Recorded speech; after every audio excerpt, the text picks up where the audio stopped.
Good morning, everyone. My name is Marco Dinavelli. I'm the Assistant Director of International Recruitment at Rutgers University, the State University of New Jersey. Um, what I'm going to do today is going to take you through, the process of writing what we like to call your perfect essay. When it comes to applying to U.S. schools, most of the stuff is pretty, self-explanatory. When they ask you for your SAT or ACT scores, you know what that is. It's a test. You just need to get the score sent over. When they ask you for your high school transcripts, it's pretty simple as well. You're just going to send up your high school transcripts. But as part of the process, they will generally ask you, for most schools these days are asking you to complete an essay. And there's, while they give you some guidelines and they give you the question, giving you the actual information that you need to actually write a great essay isn't really something that they're providing to you. So what I want to do today is really talk to you about some things that you should make sure you do, some things you want to avoid, and just some little, tips to help you along that process. This presentation will only take about, let's say, 15 to 20 minutes. And then I really want to turn things over to you to see if you have any questions about, writing an essay or about the admission process, about Rutgers, about anything. So that's really what we're going to do. So let me stop the video here and let me actually turn this over to full screen. You should be seeing now just, the PowerPoint presentation. So just a quick little bit about myself. Again, I'm the Assistant Director of International Recruitment here at Rutgers University.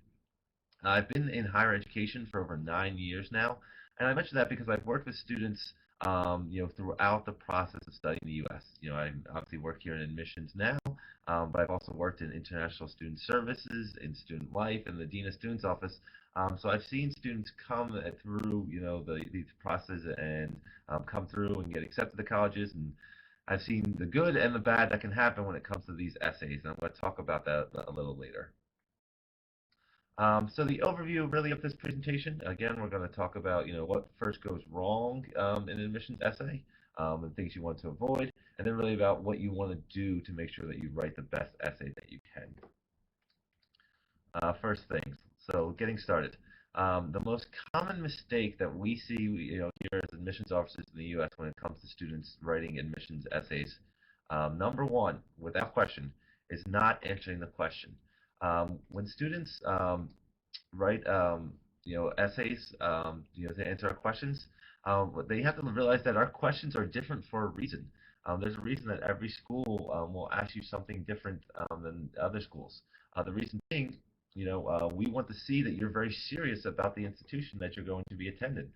If you're going to want to come to Rutgers, I'm going to assume that you're going to be able to answer our specific admissions question and that you're going to take the time to make sure that you do that. If you're not answering my question, you're really answering somebody else's question. That's something that, I can tell. If your essay answers another school's question, I'm going to be able to see that. And that's something that honestly I'm going to, count against the student because I didn't feel like they were that serious about coming to my institution. I understand there's a lot of choices out there for students. We all do over here in the U.S. But if you really want to come to my school and it's something you're considering, I'm going to hope and assume that you're going to take the time to write an essay specific to my school. The next thing, and this kind of goes hand in hand with this when it comes to writing an essay, is setting yourself apart the wrong way. For example, if you apply, let's just call it Awesome University. When I look at your essay, you shouldn't mention how bad you want to go to, let's call it Outstanding University. We all laugh about that over here. I can't tell you how many times, me and colleagues at other schools, we talk about that we see from students, their essays that they cut and pasted an essay from one school and just put it into another's, and they didn't even take the time to change the name of the university in the essay. When they do that, we can always tell, and again, it's something that we really will hold against the student because not only did you not focus on our institution, you also are almost insulting us by leaving the name of another school in there. Another common mistake that we see that students make is using big words for the sake of using big words. And what I mean by that is using words that you really don't know the meaning of. This is something that can certainly make you look foolish. I want to give an example here, and this is a common thing we see, especially with international students. If you took the sentence here, nice simple sentence, it is my greatest dream to come and study at your university. Okay, that's something I could read in an application, and I'm completely fine with that. But what a student will do is they want to sound smart. They want to sound like they know these great words. They have this tremendous vocabulary. So students will a lot of times go in and maybe it's Microsoft Word or whatever word processing software they're using, and they will go into the thesaurus, and they will just use words that they are supposed to be synonyms. So if you did that for the sentence, you could take "It is my greatest dream to come and study at your university," and turn it into "It is my paramount fantasy to originate and scholarship at your academia." This is the exact same sentence, except I just went in and used the synonyms for each of the words, throughout the sentence. This second sentence makes absolutely no sense and conveys nothing to me. I don't know what it means, other than the fact that I know that you were just trying to sound smart. And that, again, is something we don't want students to do. We want students to use words they know. So very important. If you don't know 100% what a word means, you should not be using it in a sentence because it turns into something along these lines. So stick with words you know. We don't expect you to have, this ornate knowledge of the entire dictionary. So avoid just using these words and making these changes. Some other common mistakes that students make: um, writing more than is requested. It's a common mistake. Here in the U.S., at all of our schools, we receive hundreds, if not thousands, of essays every year from students applying to our schools. For that reason, we put a limit on the words or the length of the essay that we're requesting from students. So, for example, if a school asks you for a 500 to 1,000 word essay, and you give them 2,000 or 2,500 words, that's not something that's really setting you apart in a good way. It's something that, again, I don't have time to read, all of these 2,500 word essays. I've asked you to write 500 to 1,000 words, and that's what I expect you to do. So don't go above and beyond and think you're doing more than is requested, and that's going to be a great thing for us. A lot of times we look at that like, oh gosh, look at this really long essay. I don't have time to read this. Similarly to that, though, is writing less than requested is a common mistake students make. Again, this shows that you're not willing to do at the bare minimum that we are requesting of you. If we asked again for, say, 500 to 1,000 words, and you give me 350 words, you couldn't even give me, 500 words that I'm asking for. Again, this is setting yourself apart in a way you don't want to be doing. So make sure you know the word count or the size limit for what they're asking for, and that you're actually meeting that requirement. Um, Another common mistake we get from students is that they want to be sound very professional or they want to sound very serious, and they sound like a robot. And when I say that, I mean they're not putting any emotion into their writing whatsoever. It's very boring to read something like this. It really doesn't give me an opportunity to see you and who you are, and doesn't give me a chance to find out why you would be a great addition to my university.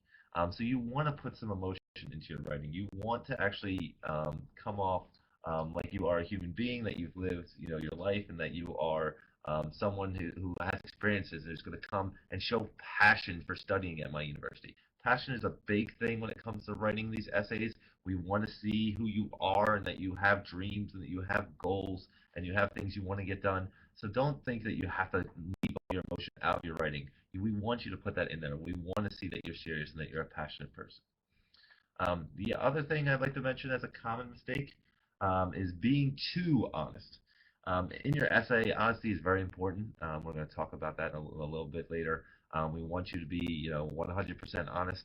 But being too honest can get yourself into trouble as well. If you're applying to, say, 6 schools, and one of them is, let's say, for example, your safety school or your backup school, if all else fails, you shouldn't tell the school that in your essay. And I can't tell you how many times, again, my colleagues and I at different schools have talked about students mention that in their essay.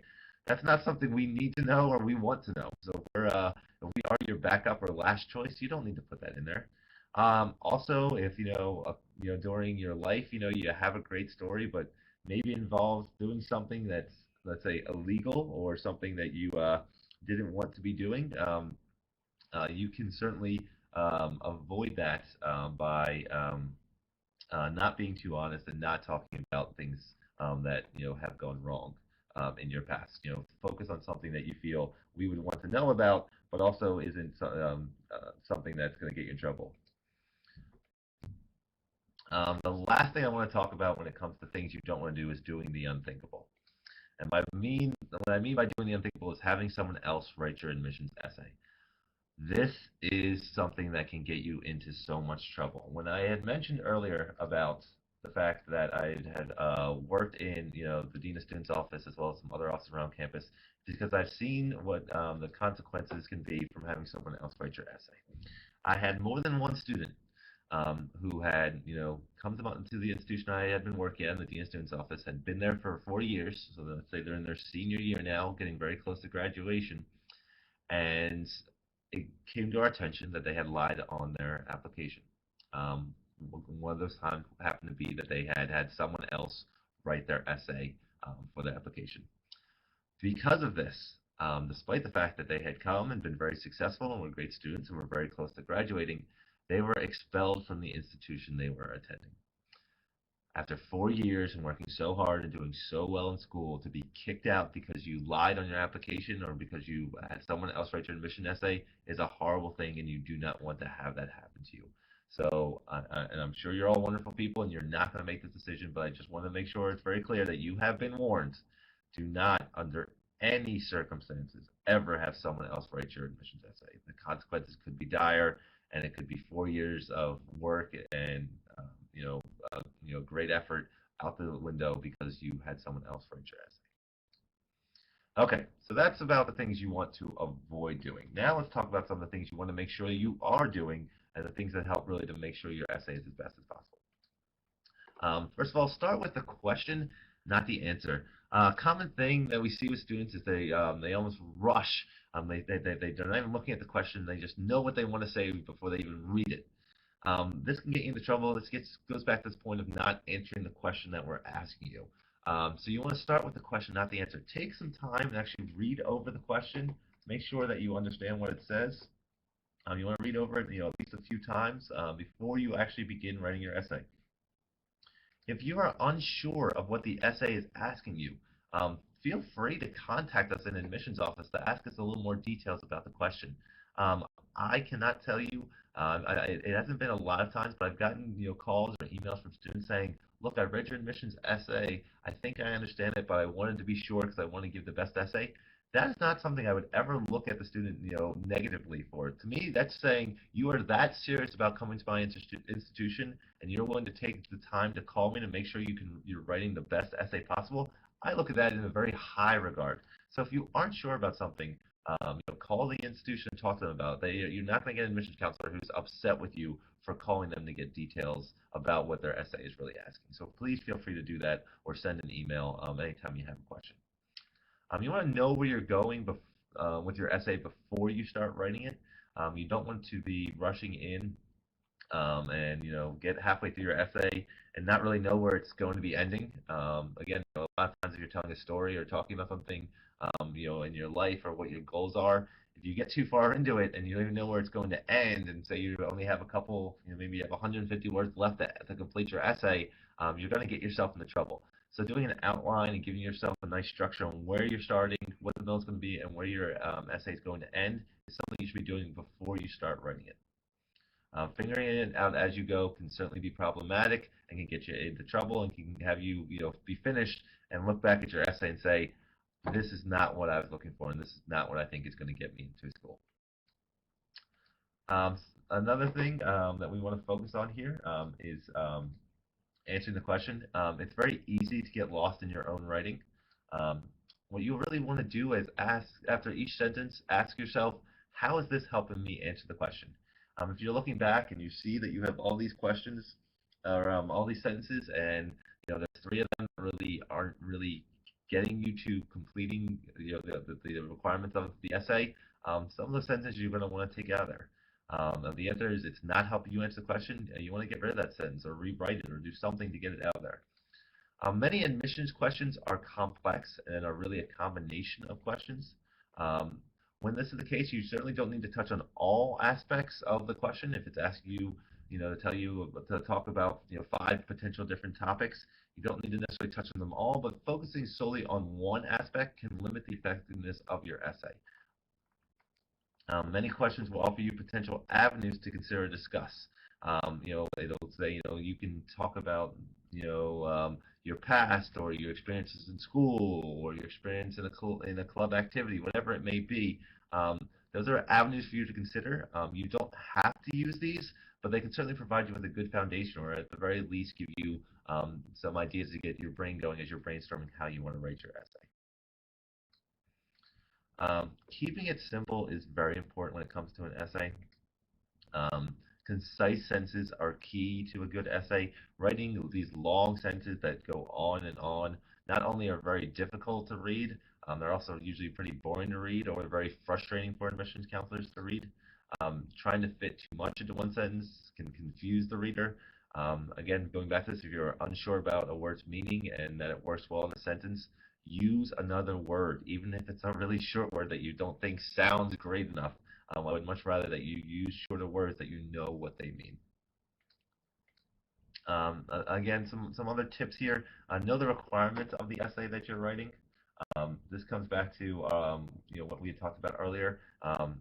If it's a 2000 an amazing 2,000 word essay is a bad essay if the requirement is 500 to 1,000 words. The inability to follow basic directions outweighs the greatness of your work. If I don't think you can, you at least took the time to see how many words you were supposed to write and were able to meet that requirement, that's going to count negatively against you. The best essay is an essay that shows you can do what you are asked to do. Some other helpful hints: take breaks. It is not a race. You don't have to do it necessarily all in one sitting, and we're going to recommend that you don't do it all in one sitting. Come back to the essay when one of the comment here is, are you well rested?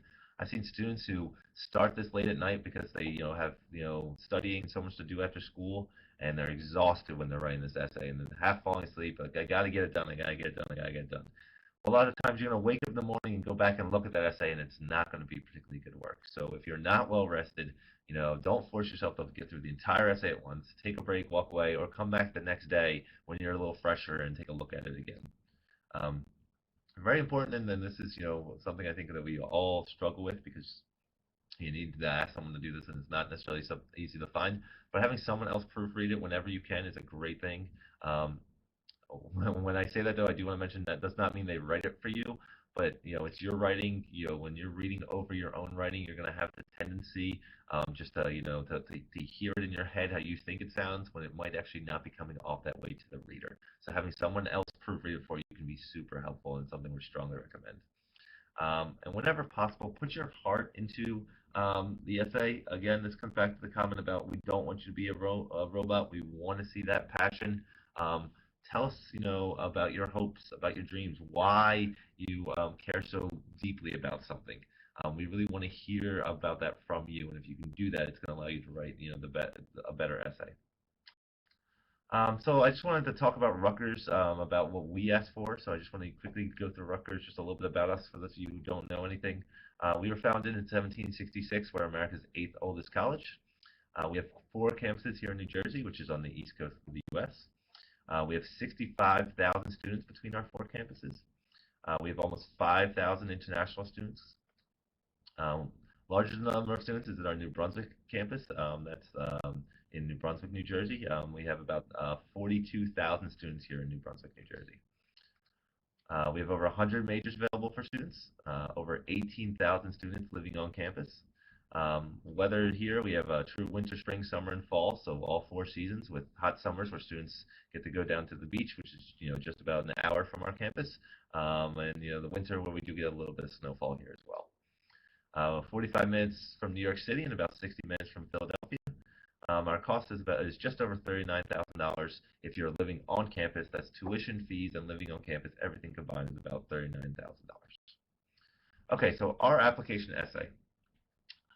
Rutgers University is a vibrant community with a wide variety of backgrounds and experiences. How would you benefit from and contribute to such an environment? Consider variables such as your talents, travels, leadership activities, volunteer services, and cultural experiences. So let's apply some of what we've learned here.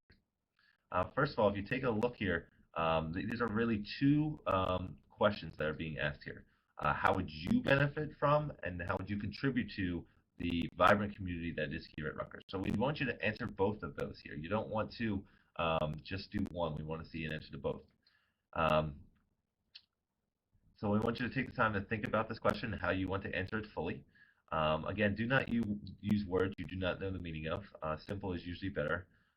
Showing that you can follow the basic instructions here is very important. One thing I think is important to mention here, if you look at all the variables that are listed as far as talents, travels, leadership activities, volunteer services, and cultural experiences, these are things for you to consider using. These aren't things that I'm going to expect you to use all of. If you tried to write an essay putting your talents, travels, leadership activities, volunteer service, and cultural experiences, all that into one essay, it's going to be a garbled, messed up mess that's not going to come off right. So again, these are all suggestions for you. So take the time to look at those. They can give you ideas, but it's certainly not something that you have to use. And again, be yourself. We want to see who you are in this essay. We don't want to see that you are, a robot, and I also don't want you to be lying. I want to see who you are and why you're going to be a great person. Keep in mind the purpose of the statement. Do not include extraneous material. Tell a story here. Find your angle, your niche when you're telling the story. Draw conclusions about the value of your experiences. Do not just recount activities. Use examples whenever possible. Your opening paragraph is going to be very important in your essay, so it's something that we certainly want you to concentrate on. We do not want you to mention grades or testing scores. I don't want to hear about your SAT scores because I'm going to have that anyway. I don't want to see your GPA or how your grades were in school because you're going to be saying that in anyway. So I don't need you to mention that here. Do not repeat information given elsewhere in the application. Like your name and where you're from. I'm going to see that anyway. Don't get too emotional or too broad or too technical. If you're really into something like, say, internet technology and HTML, and you start getting into all these technical things that are going on here that I have no idea what you're talking about, it's going to make that essay really difficult for me to read and to understand. It's going to be very tough for me to follow. Try not to use contradictions or be too casual. You don't want to be using slang throughout your essay. You want to really be using standard and appropriate and professional writing. Do not focus on adversity. Instead, focus on your reaction to it. You're going to want to avoid controversy in your essay, and this is something that's very true. When it comes to a topic going on in the world, depending on your view as well as the view of the person reading it, if you have very stark contrasted views, it could make the reader feel that just put their own personal bias into it. So you want to avoid that, and also avoid being repetitive or contradictory. Some just quick things that you want to mention, or I want to mention, when you're going through this, just to make sure that you're really hitting all the technical requirements. Cross out anything that is irrelevant to the main points of the essay or repeats what has already been said. Underline sentences that are solely descriptive. Box words that should be replaced with the help of a thesaurus if necessary. If you have a word that you don't think it's great in there, or it's a word you're not really sure of the meaning of, and you really want to make sure you're using the right word. Place brackets around sections that require clarification. And draw stars next to any parts that are great. If you really hit a home run with a section, put a star next to it because that might be something you can expand on or make a greater part of your essay. And some last thing is some questions to answer. Did the opening paragraph make you want to keep reading or no? That opening paragraph, that's going to be the first thing that admission counselor reads, so you want to make sure you're hitting a home run with that. That's something that's really great for you. Do you understand this person's motivation for graduate school and how or for the program and how it fits into the life story? And were there enough examples or was it too general? Again, we want to see who you are and you're actually telling us a little bit about yourself and not just being too general. And with that, I want to then go on to my last slide. So if you take a look here, it does have my actual email address. So what I want to do now is turn things over to you guys. What questions do people have, and what questions can I answer for you? If I'm understanding this correctly, really what you're asking me is, are there ways to really kind of narrow down what you might be choosing as the topic you're going to be writing about for your essay? I think first off, you want to ask yourself, is this an appropriate experience to be talking about? Is it something that's going to show me in a negative light? Like, for example, if it involved sometime you had a run-in with the police, or sometime you were doing something illegal. That's something you want to ask yourself from the start. The next thing I would say is, when you're asking yourself about the experience, um, do you get excited when you talk about this experience? It's something that, your excitement or your level of enthusiasm, or again, back to this word I like to use, passion, is that going to come through in your writing? If you don't feel you have that much enthusiasm or passion for the story, it's probably not going to come through as a great story in your writing. So I would ask yourself, how do you feel about this? How does it make you feel when you talk about this experience? Can you talk about it in a way that's going to excite the reader? And that's going to be the other thing. Is it going to be something where you feel that the reader here in the U.S. is going to find this to be an interesting story? And again, it can be about any topic. To me, the best way to tell an interesting story is to have that type of enthusiasm and excitement in it. We understand that not everyone, plays the same sport or is involved in theater, or is involved in the same clubs. Even though I'm not involved in maybe the activity or club that you're into, um, that's fine. If you can still make me enjoy the essay and make me want to read the essay and feel great about you if this what you're writing about is actually rather passionate and something that's very well written with enthusiasm. So I would say you want to make sure that the topic again is something that's not illegal, or that could get you cast you in a bad light, and that's something that you can really put your heart into and that you have that enthusiasm for.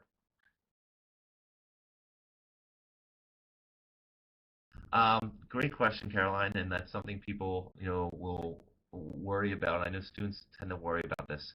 I think it's a common misconception that students think that as an admissions counselor, I want to see that you, the student, know exactly what you want to do for the rest of your life. Here in the U.S., the most common major we have for students coming in is undecided. We understand that, especially being 16, 17, 18, 19, however years old, you very well may have no idea what you want to do for the rest of your life. And that's fine. We get that. So it's not something where you need to tell me, I am going to be an accountant for this company and work in this city and give me this, full career goal. That's exactly what I want to be. What I would recommend to you is figuring out, okay, I may not know exactly what I want to major in. I may not know exactly what I want to do, but I know the areas, of, either I know where I want to be, or is there's a particular field or industry that I have a passion for. I like to be involved in. Talk to me about what you're what where you see yourself in in the rest of your life. And again, that does not have to be in a job. It could be in a place. It could be I don't know. I know I want to do something in business. I don't know exactly what that's going to be, but I want to be making an impact, and I want to work for a company that is very big into green energy and into moving the world away from fossil fuels. I just don't know how I want to do that. So it doesn't have to be that specific that a particular job, or that it's going to be a particular career path, but some type of area that you want to explore. And again, that doesn't have to be just one thing. If you love dance, but you also love engineering, and you want to be able to work in engineering, but you want to be able to keep your dance career on the side or something, talking about that. You can certainly bring those two together to show that you are a diverse person. Um, so don't think you have to have that. The other thing I would say to that is we don't hold you to this. We're not going to say, you told us in your admissions essay that you were going to be a doctor. You need to be a doctor. When you come here, you can change your major, you can do all those things. So don't feel that you're locked into anything here. If you feel, well, right now I think I want to do this, and I feel I can talk about it and put my heart into an essay about it, then go with it. And if you come here and that's not what you wind up doing, that's okay too. So don't feel you have to do it. Whatever you say, you're going to have to do. I want to see that you've researched my institution, that you know something about it, and the more you know about it, the better. And that what particular aspects of my institution are causing you to say that's the school I want to apply to. If you are looking to go on and be a business major, well, there are thousands of schools in the U.S. that have a business major. So why are you picking my school to study business at? What about it, my school made you want to do that? Is it the location? Is it our rankings of our business program? Is it because we're close to New York City and provide opportunities for you to go and do internships in New York City? What about my school interested you to the point that you said, I'm going to take the time to complete this application, to write this essay, to pay this application fee, and consider going to your institution? So that's really what I'm looking for with that one. It can be a story about how you met this wonderful professor and they were amazing, at this event, and when you start talk to them further, they said that they worked at Rutgers, and that brought you to our website, and that's how you learned about more about the school, and that's how you decide you want to study there. So a story is fine if there is a story that goes with it. But really, if it is, I know I wanted to come to study in the U.S. I knew I had to find some great programs, so I started researching. This is how I came to your institution. That works too. Don't invent a story if one doesn't exist. Is the best answer I would say with that.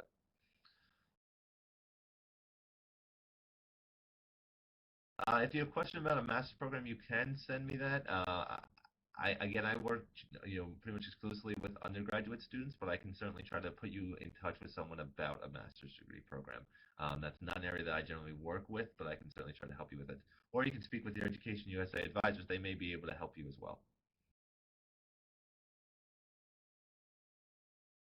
SATs depends on the school you're applying to. At Rutgers here, we do require the SAT.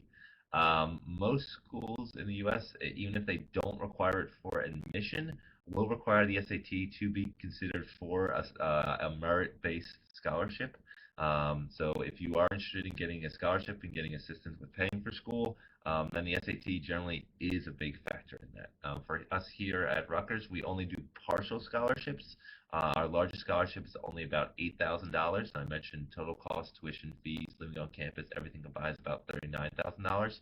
So with that, those scholarships are merit based, so it's based really on your grades from school as well as the SAT score. So I would say that the SAT is important, in the admission process if the school requires it, of course. But also it's very important if you're looking for scholarships because most schools, even if they don't require the SAT for admissions, will require it as part of the uh, scholarship process.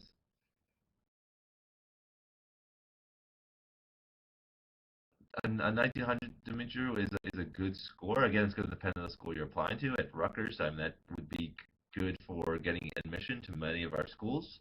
Again, though, it's only a part of the puzzle. We still would need to see your grades from school and some other factors. As far as our scholarships go, most students will usually have at least a 2,000 to be considered for a scholarship here at Rutgers. The other thing I mentioned about the SAT is on almost every school's website, if they do require the SAT, they should either show SAT minimums or the middle 50% of students who got accepted to the schools. At Rutgers, we have that on our website as well. So I would say if you are interested in specific schools and they do require the SAT, they generally will show that somewhere on their website.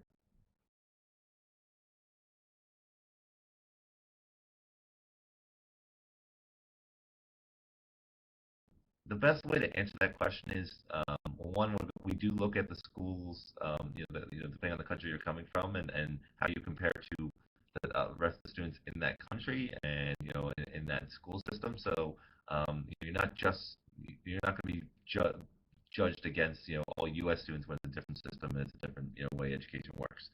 I would say though that again, your grades and your SATs are the two most important factors. If your grades are a little low and your SATs are higher, that can certainly help you with getting admitted, or vice versa. But if your grades are very poor, even the best SAT score doesn't always make up for that. They can kind of cancel each other out a little bit, but not drastic differences between the two.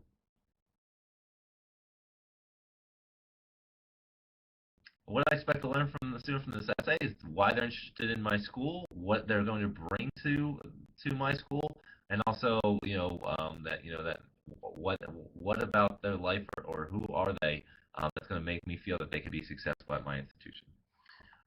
With regards to Facebook pages, we generally do not check them here. We have checked them on certain occasions. I know some schools which check them for every applicant. So I always recommend the students. There's no reason your stuff shouldn't be private. We don't need to see that, and other than your friends who maybe you want to see some of your pictures, there's really no reason you can't set all that stuff to private.